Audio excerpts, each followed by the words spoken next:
একটি মেয়ের জীবনে সব থেকে বড় স্ক্যাম। একটা ছবি পাঠাও না, দেখেই ডিলিট করে দেবো। আমি তো বলছি অন্য কাউকে দেখাবো না। তোমার ভিডিও কলে এত দেখাতে সমস্যা কিসের? প্রথম দিনের মোমেন্টটা না বাবু, আমি একটা ভিডিও করে সেভ করে রাখবো, কাউকে দেখাবো না। তুমি তো আমাকে ভালোবাসো, আমার সামনে তোমার এত লজ্জা কিসে? তুমি না না করছো কেন? এই ধরনের যদি কোনো মানুষ তোমার জীবনে থেকে থাকে, তাহলে তাকে না আগে ঝেঁটিয়ে কানে একটা থাপ্পড় মেরে বিদায় করো।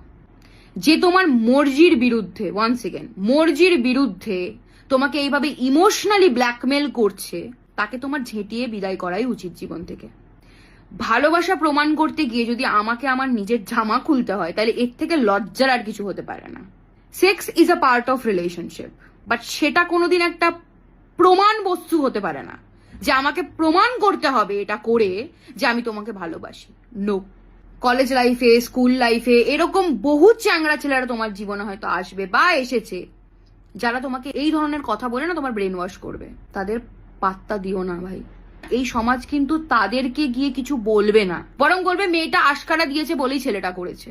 যেই সমাজে রেপিস্টরা ঘুরে ঘুরে বেড়াচ্ছে, কোনো বিচার নেই, সেখানে তুমি কি ভাবছো যে ওই ছেলেটাকে গিয়ে দুটো থাপ্পড় কেউ মারবে? কেউ মারবে না। লোকে আগে তোমাকে বলবে। আর ভাই এটা ভাবিস না যে তুই না বলবি বলে অন্য কারো কাছে চলে যাবে, বা তুই না বললে ও রাগ করবে। করতে দে ভাই। এরকম মানুষকে লাইফে থাকার থেকে না থাকা বেটার। কারণ আমি আমার বহু কাছের কিছু মানুষকে দেখেছি এইভাবে স্ক্যামের শিকার হতে। যখন তারা ছেড়ে আসতে চেয়েছে, তাদেরকে বলা হয়েছে আমি কিন্তু ভাইরাল করে দেবো, আমি কিন্তু এই করে দেবো, সেই করে দেবো। লজ্জায় কাউকে বলতে পারেনি। যখনই এই ধরনের কিছু কথা কানে আসবে না, হয় ঠাটিয়ে থাপ্পড় মারবে, নাহলে ব্লক করে দেবে। কারণ কমেন্ট বক্সে না, নাহলে সবাই একটা কথাই লিখবে, ভাই লিঙ্ক পাওয়া যাবে, একটু দে না। এইরকম হচ্ছে সোসাইটি আমাদের।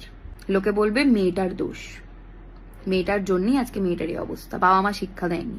তো এরকম ভালোবাসা করো না ভাই, যেটার জন্য যাকে প্রমাণ করতে গিয়ে তোমাকে এটা খুলতে হচ্ছে না। Don't do this.